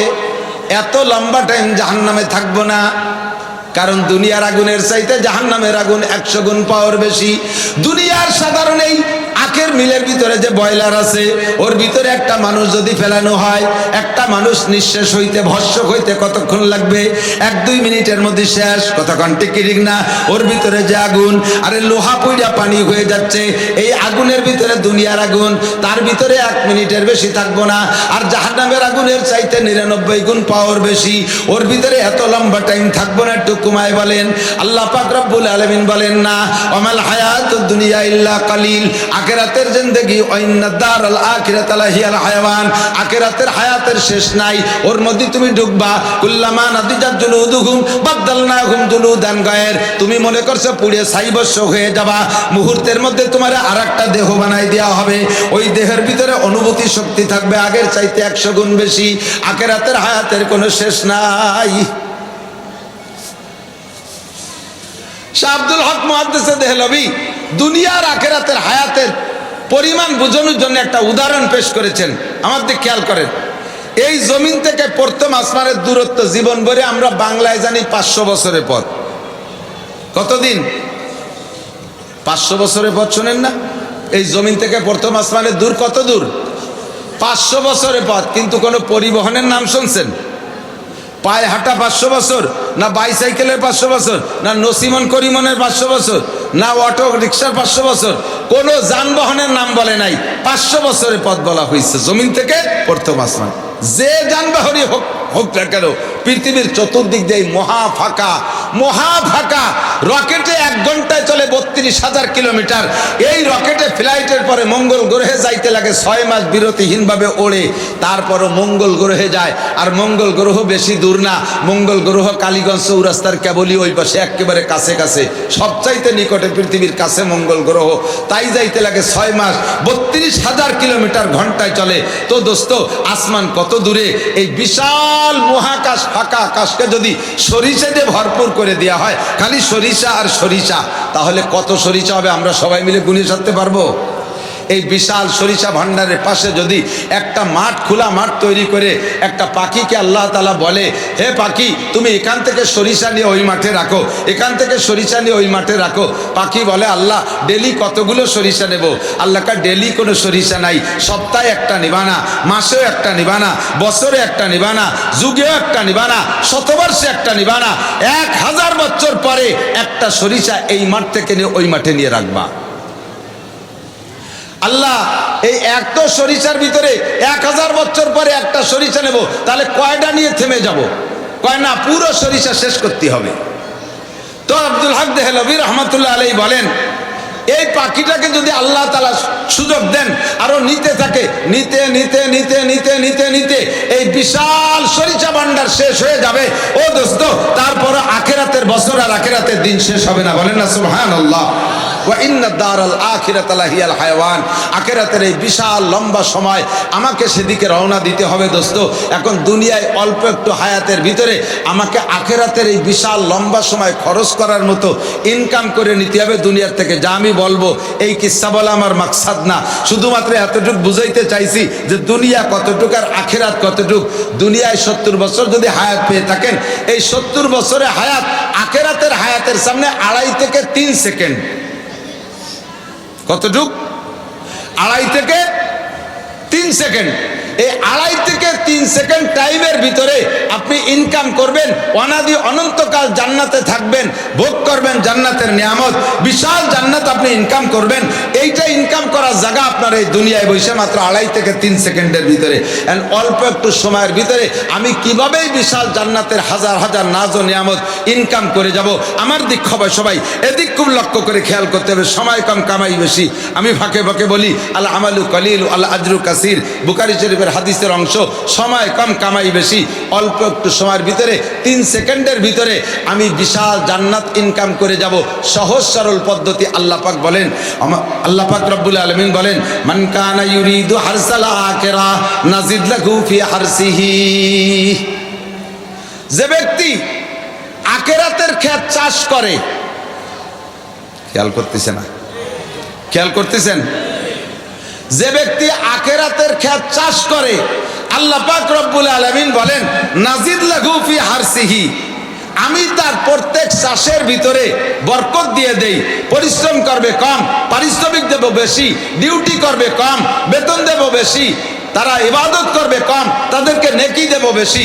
আমি এইভাবে বান্দার অল্প একটু সময়কে পুষিয়ে দেব, অল্প সময়ের ভিতরে আখিরাতের এই বিশাল ইনকাম করে চলে যাবে। আল্লাহ পাক রব্বুল আলামিন বাস্তবের সাথে আমাদেরকে মিল করে কতগুলো সুন্দরভাবে আমাদের ইবাদতের সহজ পদ্ধতি শিখিয়ে দিয়েছেন। এদিক তাকান দোস্ত, মাহফিলের শেষে যদি কোনো মাহফিলের শেষে যদি তবারক থাকে, বুঝেন নাই? মাহফিলের শেষে যদি তবারক থাকে, তাহলে শেষ বক্তা ওয়াজ খারাপ করুক আর ভালো করুক, শ্রোতা ওঠে না। খেয়াল করছেন নাকি? করে বক্তা জাড়িয়ে ওয়াজ করে যাচ্ছে, শ্রোতাকে ভালো লাগতেছে না, খালি চিন্তা হতেছে গড়িতে 12টা বাজে 1টা বাজে ছাড়ে না কে। আর শ্রোতারা বসে রয়েছে, বক্তা মনে করতেছে আমার ওয়াজ খুব ভালো লাগতেছে, এজন্যই বসে রয়েছে। শ্রোতারা সেজন্যই বসে নাই, তাড়াতাড়ি ছাড়লে যখনই ছাড়বে তখনই তবারক হবে, এই তবারকের আশায় বসে রয়েছে। ওয়াজের শেষে যদি তবারক হয় তাহলে মাহফিলের শেষ পর্যন্ত শ্রোতা থাকে। মিলাদের শেষে যদি জিলাপি থাকে তাহলেই মিলাদের লোক বেশি হয়। কথা বলেন না কেন? মসজিদে শুক্রবারে ইমাম সাহেব সালাম ফিরাইয়ে ঘোষণা দিয়েছে, সবাই বসবেন, অমকের বাপের জন্য দোয়া হবে। মুসল্লিরা উকি মারিয়ে দেখে সামনে কিছু আছে নাকি। যদি দেখে যে 2 প্যাকেট স্টার বিস্কুট, কয় যে হুজুর সুন্নত বাড়ি যে পড়া সুন্নত, তাড়াতাড়ি ছুটি নেয়। আর যদি উকি মারিয়ে দেখে এরকম বড় বড় জিলাপি আর মিষ্টির বস্তা আছে, সুন্নতের পরে আর 2 রিকাত নফল, তারপরে আরো 2 রিকাত পড়ে, কারণ শেষে মাল আছে। মিলাদের শেষে যদি হুজুররা টাকা দেয় তাহলে হুজুররা ওই এলাকার দাওয়াত খুব যত্ন সহকারে গ্রহণ করে। বক্তাদের যদি ওয়াজের পরে ভালো হাদিয়া হয়, বক্তারা সেই এলাকার ওয়াজগুলো খুব খুঁটিয়ে খুঁটিয়ে বেছে নেয়। যে এলাকায় ওয়াজের পরে টাকা কম দেয়, বক্তাদের দাওয়াত দিতে গেলে ডায়েরির কলেরা হয়েছে, ডায়েরি খালি নাই। জাগতিক যেটা উদাহরণ বলছি দোস্ত, আল্লাহ পাক রব্বুল আলামিন মানুষের আর এদিক খেয়াল করেন, এখন রাত 12টা 1টা পর্যন্ত ওয়াজ শুনে যাওয়ার পরে, রাত 1টা পর্যন্ত ওয়াজ শুনে যাওয়ার পরে বাড়ি যাইয়া ঘুমাবেন। অধিকাংশ নামাজি মানুষও, অধিকাংশ 2-1জন আল্লাহর বান্দা ব্যতিক্রম, অধিকাংশ নামাজি মানুষও আজকে ফজরের সময় উঠে নামাজ পড়তে পারবে না। একবার যদি রাত 2টা-2:30টার সময় টাইট ঘুম এসে যায় আর ফজরে উঠে নামাজ পড়তে পারে না। কিন্তু রমজান মাসে তারাবির নামাজ পড়ে যাইয়েই শুয়ে পড়ে না, গল্প করতে করতে ইডা উডা করতে করতে চা বিস্কুটে আওয়া খাইতে খাইতে 12টা-1টা বাজায় দেয়। এরপরে ঘুমায়, আবার রাত 3টের সময় জাস্ট টাইমে উঠে যায়। কথা কান না কেন? এখন 1টায় ঘুমাইলে ফজরে উঠতে পারো না, রমজান মাসে 1টায় ঘুমাইলে 3টায় উঠে যাও। কারণ কি? এখন রাত 3টের সময় উঠলে তো কেউ 1 গ্লাস পানিও খাইতে দেয় না, আর রমজান মাসে ওই সময় উঠলি তো গলা সমান খাওয়া যায়। বোঝা যায় যেই পরিশ্রমের পরে জাগতিক কোনো পারিশ্রমিক থাকে, ওই পরিশ্রমটা করতে কেউ অলসতা করে না, ওই পরিশ্রমে কেউ পরিশ্রম মনে করে না। কথা কন ঠিক ঠিক না? লম্বা টাইম ওয়াজের শেষে তবারক পাইলে মাহফিলের শেষ পর্যন্ত থাকা যায়, মিলাদের শেষে জিলাপি থাকলে মিলাদের শেষ পর্যন্ত থাকা যায়, মিলাদে হুজুরে হাদিয়া দিলে হুজুর মিলাদটা যত্ন সহকারে পড়ে, বক্তাকে ওয়াজের পরে মোটা হাদিয়া দিলে ওই এলাকার বক্তারা, ওই এলাকায় বক্তারা মাহফিলগুলো খুঁজে খুঁজে নিয়ে নেয় আগে আগে। দোস্ত, আল্লাহ পাক এগুলো বিবেচনা করে কয় প্রত্যেকটা ইবাদতের প্রতিদান আমি আখিরাতে রেখেছি ভরপুর, তবে সব ইবাদতের প্রতিদান আমি দুনিয়ায় একটু একটু রাখছি। কোন ইবাদত, নামাজের সম্পূর্ণ প্রতিদান যদি আখিরাতে হইতো তাহলে মানুষ অত যত্ন সহকারে নামাজ পড়বে না। এইটা বুঝে আল্লাহ পাক রব্বুল আলামিন নামাজের 5টা পুরস্কারের একটা পুরস্কার দুনিয়ায় রেখেছেন। নবী পাক বলেন, হ্যাঁ যুবক আমার দিক তাকাও, নবী পাক বলেন মান হাফাজা আলাস সালাওয়াত আকরামাহুল্লাহু বিখামসি খিসাল, যেই ব্যক্তি নিয়মিত 5 ওয়াক্ত নামাজ পড়বে আল্লাহ তাআলা তাকে 5টি পুরস্কার দিবেন। কয়টি শুনছেন না তবলিগওয়ালাকে কাছ থেকে?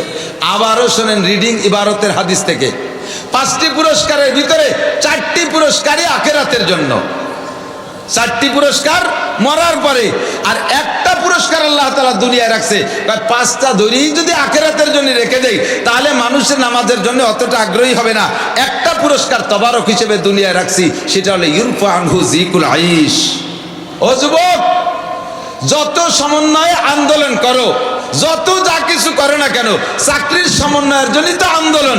এই আন্দোলনে আমলিক সরকার পরাজিত হয়ে চলে গেল। আন্দোলনটা হয়েছে চাকরির সমন্বয়। এখন সমন্বয়ের আন্দোলন করে আমলিগরে সরাই দিছি, সামনে নির্বাচন অপেক্ষা করতেছি। মাঝে ডক্টর ইউনূস সাহেব আইসা কি বাংলাদেশের যত বেকার যুবক আছে সব বেকার যুবকরা কি চাকরি দেশে? আপনাকে এলাকায় দেশে কেউ রে? আমি জানি না আপনাদের এলাকায় দেশে নাকি, দেশে কেউ রে? তাহলে আন্দোলন করছি চাকরির জন্য, আইজও পাই নাই। আল্লাহ কয় চাকরি তোমারে ডক্টর ইউনূস দেবে কোন জায়গা থেকে? বাংলাদেশের ভ্যাকান্সি তো একটাও খালি নাই। 2.5 লাখ পুলিশ লাগবে তা আছে, 2 লাখ আর্মি লাগবে তা আছে, 1.5 লাখ বিডিআর লাগবে তা আছে, 3 লাখ আনসার লাগবে তা আছে, 50,000 সেনা বিমান বাহিনী লাগবে তা আছে, 50,000 নৌবাহিনী লাগবে তা আছে, 64টা ডিসি লাগবে তা আছে, 64টা এসপি লাগবে তা আছে, যে কটা ডিআইজি লাগবে তা আগেতেই আছে, সব ভ্যাকান্সি খালি আছে। তোমরা চাকরির জন্য সমন্বয়ের আন্দোলন করে ফালাতি ফালাতি লাফাতি লাফাতি আসমানে উঠে যাও, জমিনের তলে যাও। ভ্যাকান্সি খালি না থাকলে তো তোমার চাকরি দেওয়া যাবে না। কথা কোন ঠিক ঠিক না? আল্লাহ পাক বলেন চাকরি তোর দরকার নাই, তুই আমারে একটু চাকরি দে, আমার এখানে একটু চাকরি কর। 5 ওয়াক্ত নামাজ নিয়মিত পড় যুবক, 5 ওয়াক্ত নামাজ পড়। তোরে সরকার একটা চাকরি দিলি, সরকারের কদম বুসি করতি, সরকারের পাও দিয়ে পানি খাইতি। আমি আল্লাহ তাআলা তোরে কোনো জায়গায় চাকরি দেব না, তোর অধীনে আমি হাজার হাজার মানুষের চাকরি দিয়াতে করাইতে পারি। তোরে বানাবো মালিক, আর দুনিয়ার মানুষকে বানাবো তোর কর্মচারী। এ ক্ষমতা আমার আল্লাহর আছে না নাই? জোরে বলেন আছে।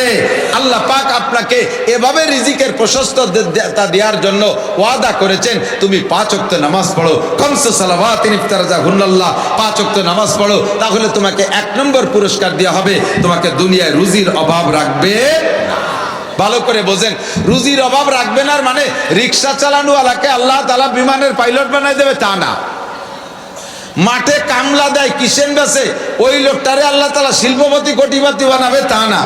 রিজিকের অভাব না দেওয়ার মানে হলো যে যে জায়গা আছেন তারে সেই জায়গা রুজির ব্যবস্থা করবে।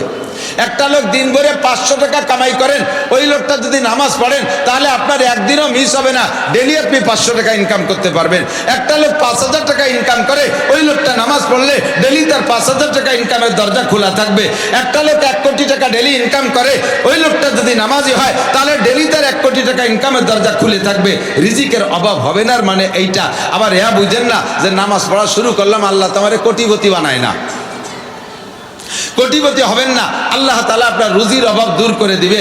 আল্লাহ পাক 1 নম্বর পুরস্কার দুনিয়ায় রিজিকের অভাব দূর করে দেবে। এটা হলো দুনিয়ার তবারক। আর মরণের পরে আপনার কবর আযাব মাফ। জোরে কন্না সুবহানাল্লাহ। ও দোস্ত, কবর আযাব এইটা সর্বপ্রথম ঘাটি আমার আখিরাতের রাস্তায় রওনা করার জন্য। যুবক আমার দিকে খেয়াল করো, আমার মুরব্বী বাবারা খেয়াল করেন, আমার আধা বয়সী ভাইরা খেয়াল করেন।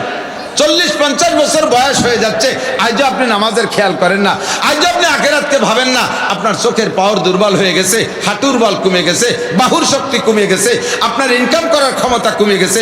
এখনো পর্যন্ত আপনি চায়ের দোকানে বসে বসে লম্বা সময় নষ্ট করেন, গল্প করে করে সময় নষ্ট করেন, আপনি মসজিদে আসেন না। আপনি একটু চিন্তা করেন, আপনার কবরটা হলো আপনার আখিরাতের জন্য সর্বপ্রথম ঘাঁটি। এই থানায় আপনাকে যদি আপনি রেহাই পেয়ে যান, যদি আপনি কবর আযাব মাফ পেয়ে যান, তাহলে কিয়ামত পর্যন্ত কবরে আর আপনাকে শাস্তি দেওয়া হবে না। নবী পাক বলেন, আউয়ালু মা ইউহাসাবু বিহিল আবদু ইয়াউমাল কিয়ামাতিস সালাহ। কিয়ামতের ময়দানে আল্লাহ পাক সর্বপ্রথম নামাজের হিসাব নেবে। অনেকের বিরক্ত লাগতেছে, এ নামাজের কিসসা আর কতকাল শুনবো, নামাজের কিসসা আর কতকাল শুনবে, তো সব বক্তাই কয়। এটা এমনই একটা তাবিজ, নামাজ এমনই একটা তাবিজ, আল্লাহ পাক নিজেই বলেছেন, ইন্নাস সালাতা তানহা আনিল ফাহশাই ওয়াল মুনকার। আরে নামাজ এমনই একটা তাবিজ, এই তাবিজটা গলায় রাখলে বান্দাকে, নামাজি ব্যক্তিকে আল্লাহ পাক সকল প্রকার অশ্লীলতা থেকে হেফাজত করে, সকল প্রকার গুনাহ থেকে বাঁচায় দেয় নামাজে। দুনিয়ায় যত দুর্নীতি আছে, জিনা করো বাঁচতে হলে নামাজ, চুরি করো বাঁচতে হলে নামাজ, ডাকাতি করো বাঁচতে হলে নামাজ, দুর্নীতি করো বাঁচতে হলে নামাজ, মিথ্যে কথা বলো বাঁচতে হলে নামাজ, গীবত শিকায়ত করো বাঁচতে হলে নামাজ, মিথ্যা মামলা করো বাঁচতে হলে নামাজ, মিথ্যা সাক্ষী দাও বাঁচতে হলে নামাজ, দুনিয়ার যত মানুষের হক নষ্ট করো, এর থেকে যদি বাঁচতে হয়, ইন্নাস সালাতা তানহা আনিল ফাহশাই ওয়াল মুনকার ওয়ালা যিকরুল্লাহি আকবার। নামাজটা হলো এমন একটা তাবিজ, এই তাবিজ গলায় নিলে আল্লাহ তাআলা সকল প্রকার গুনাহ থেকে বাঁচার দরজা খুলে দেয়। বলেন না সুবহানাল্লাহ। আমি এই জন্য সবসময় সময় কম বিদায় কথা বাড়াইতে পারতেছি না, খুব খেয়াল। যে সরকারি চলে গেছে, এ মাঠেও বহুবার স্লোগান দিয়েছি, এ মাঠেও আমি যতবার আসছি এই স্লোগান দিয়েছি, সারা বাংলাদেশ জুড়ে আমি স্লোগান দিয়েছি।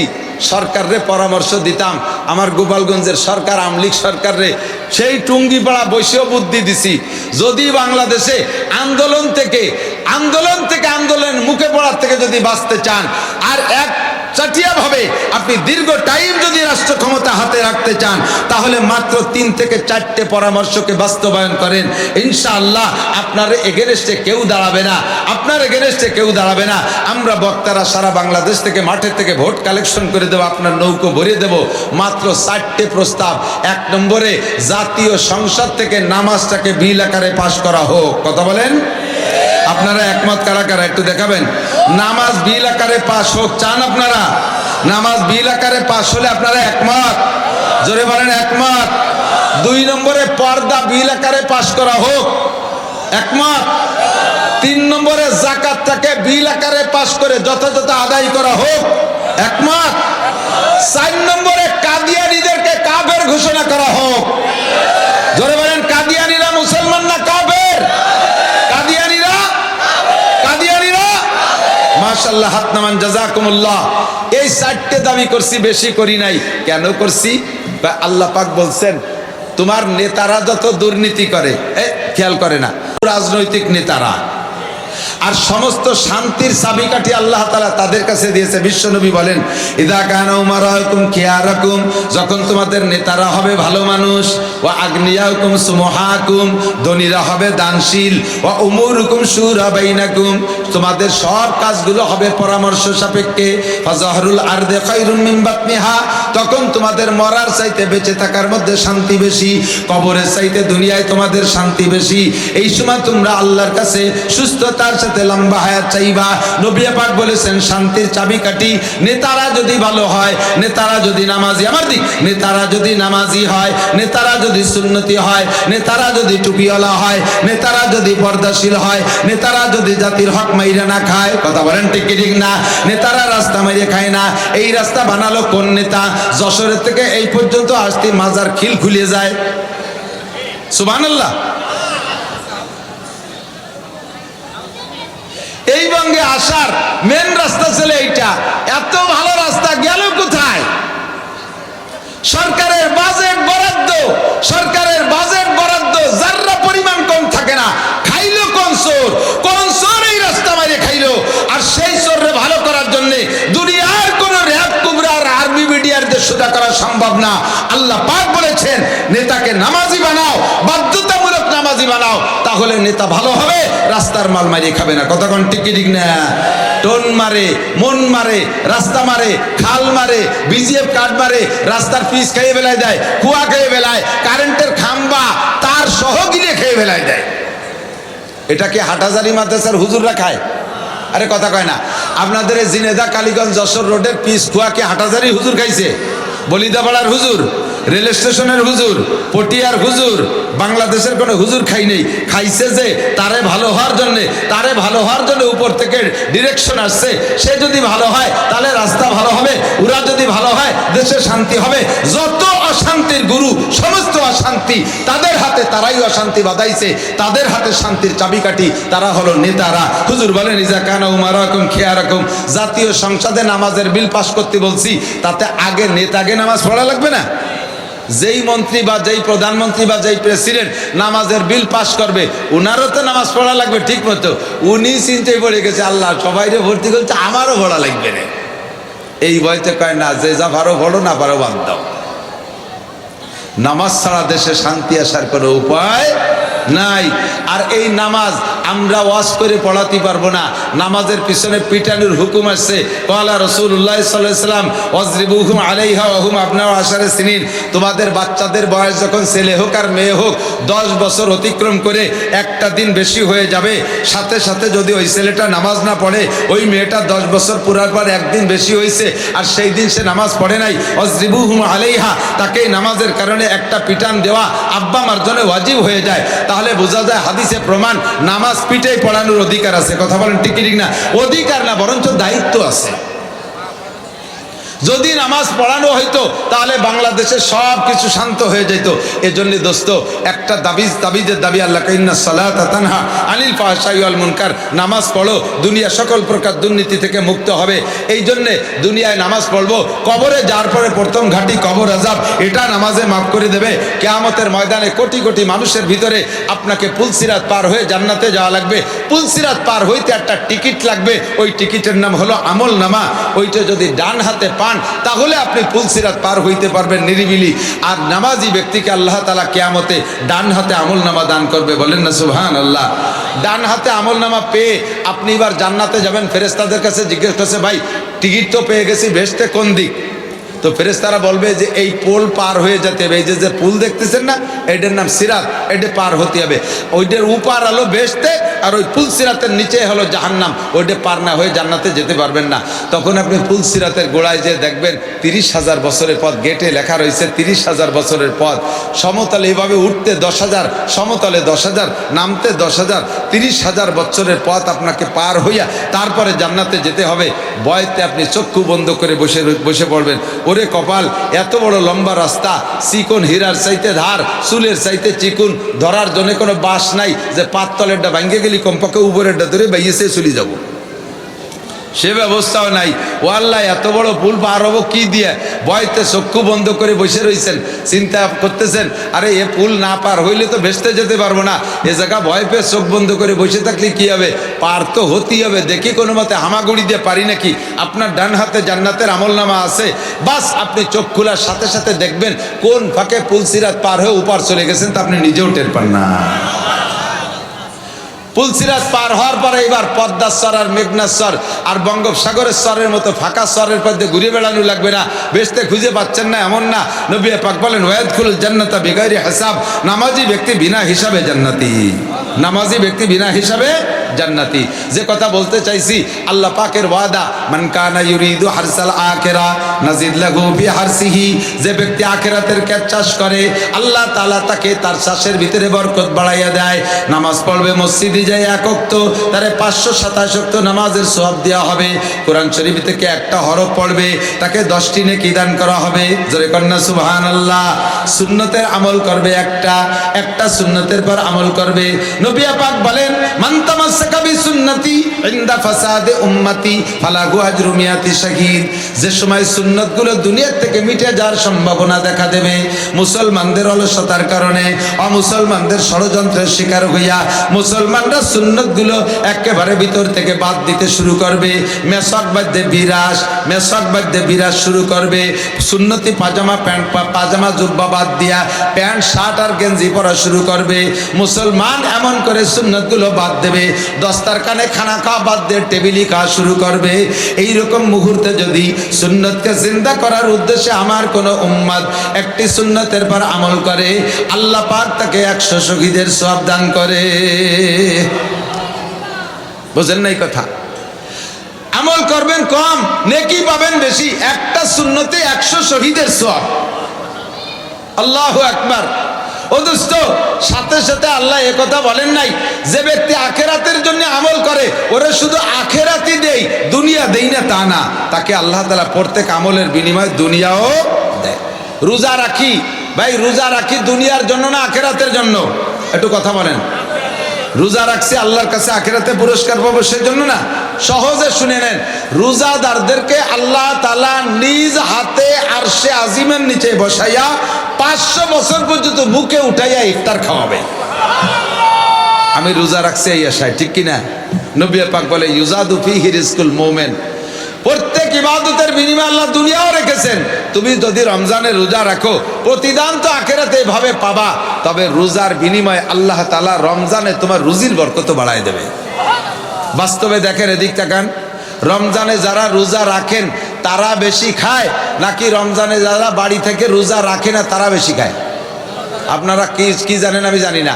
যারা রোজা না রাখে তারা বেশি খায় না রোজাদাররা বেশি খায়? আল্লাহর কসম, রোজাদাররা বেশি খায়।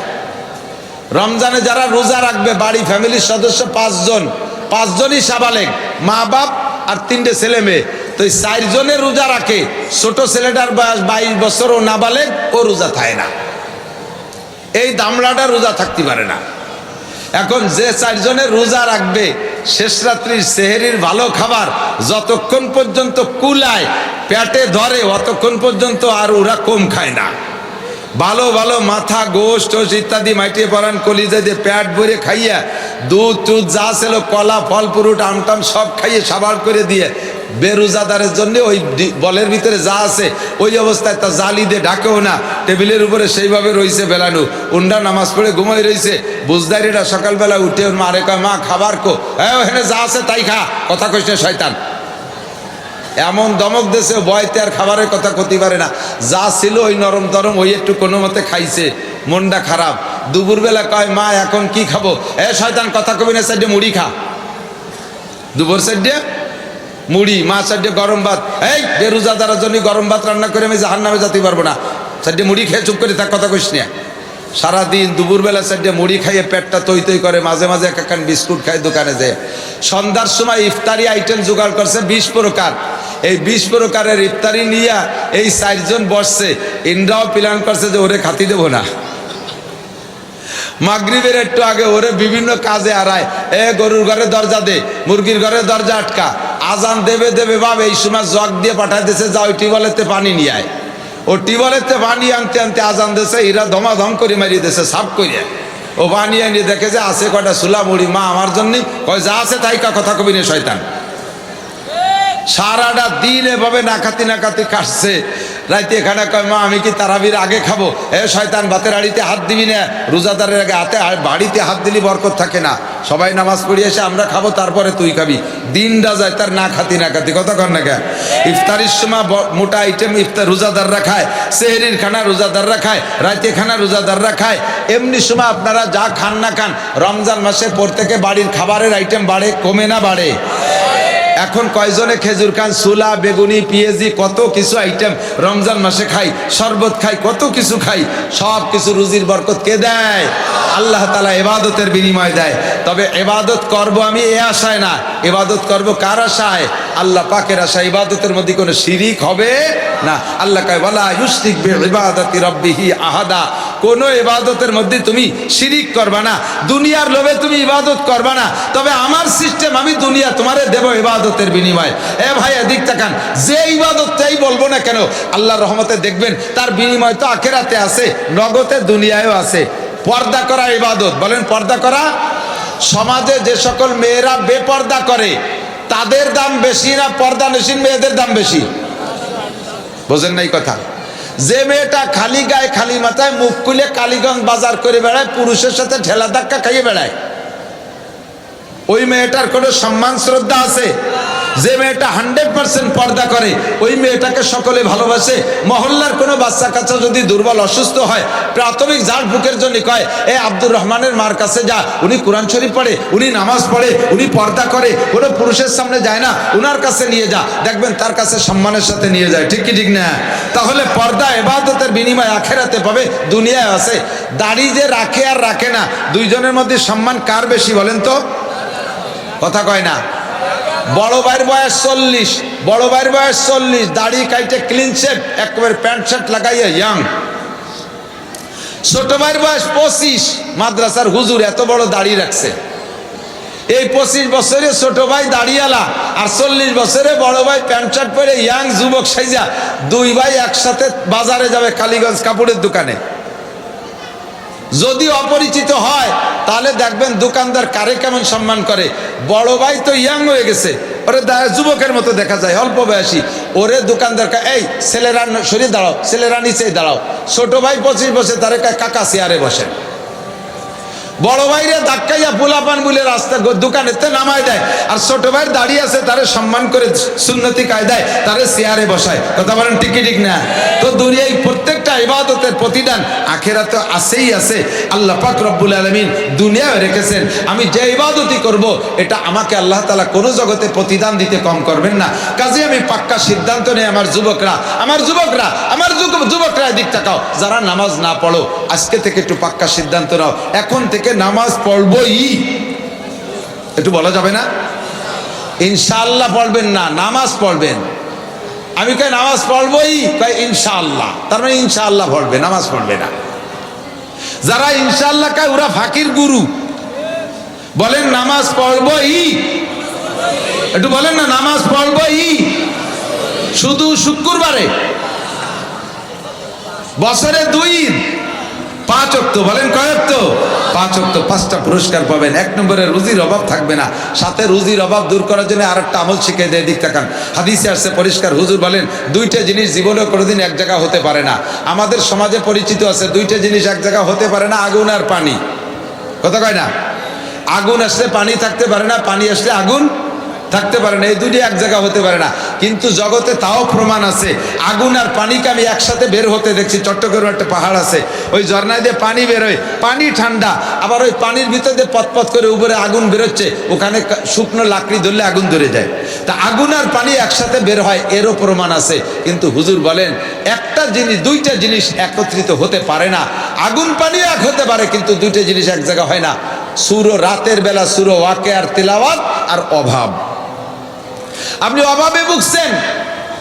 গত কয়েকদিন আগে, কিছুদিন আগে যাত্রাবাড়ি মাদ্রাসার মোহতামিম সাহেব মুফতি মাহমুদুল হাসান সাহেব হাফিজাহুল্লাহ দামাত বরকাতুল আলিয়ার কাছে একজনে জিজ্ঞেস করছে, হুজুর আপনি এত বড় বড় মাদ্রাসা, যাত্রাবাড়ি মাদ্রাসায় 10-12 হাজার ছাত্র, ডেলি কতটুন চাউল লাগে জানেন?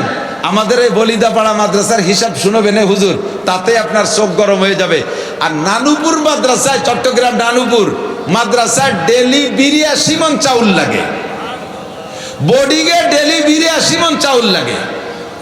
1 কাঠা জমি নাই মাদ্রাসার। মাদ্রাসার নামে একটা ছেলে বিদেশে, Italy, France, America, Japan, German থেকে থাকে না যে সেখান থেকে মাসে মাসে লাখ লাখ টাকা পাঠায়। 1টা টাকা বেতন বাকি নাই। মাদ্রাসার শিক্ষক স্টাফই 150, এই 150 শিক্ষক স্টাফের মোটা বেতন সব চলে যাচ্ছে কিসের বদৌলতে? যাত্রাবাড়ি হুজুরকে জিজ্ঞেস করলো, হুজুর আপনার এত বড় বড় মাদ্রাসা চলে, আপনার তো কোনো আয়ের উৎস দেখি না, কিভাবে চলে? হুজুর বলেন আজ থেকে 40 বছর আগের থেকে নিয়ে আজকে পর্যন্ত, 40 বছর আগের থেকে নিয়ে আজকে পর্যন্ত আমার একটা দিনও দিনের বেলা সূরা ইয়াসিন, রাতের বেলা সূরা ওয়াকিয়া মিস হয় নাই। হুজুর বলেন যেই ঘরের ভিতরে সূরা ওয়াকিয়ার আমল আছে আর 5 ওয়াক্ত নামাজ আছে, রাতের বেলা সূরা ওয়াকিয়ার আমল আছে, 5 ওয়াক্ত নামাজ আছে, ওই ঘরে দিনের বেলা সূরা ইয়াসিনের তিলাওয়াত আছে, আল্লাহ পাক তার জাতের কসম খেয়ে বলে, নবী পাক আল্লাহর কসম খেয়ে বলে, ওই ঘরের ভিতরে অভাব ঢুকতে পারে না, ওই ঘরের ভিতরে ব্যবসা বাণিজ্যে দুর্বল হতে পারে না, ওই লোক কোনো ব্যবসায় মায়ের খেতে পারে না।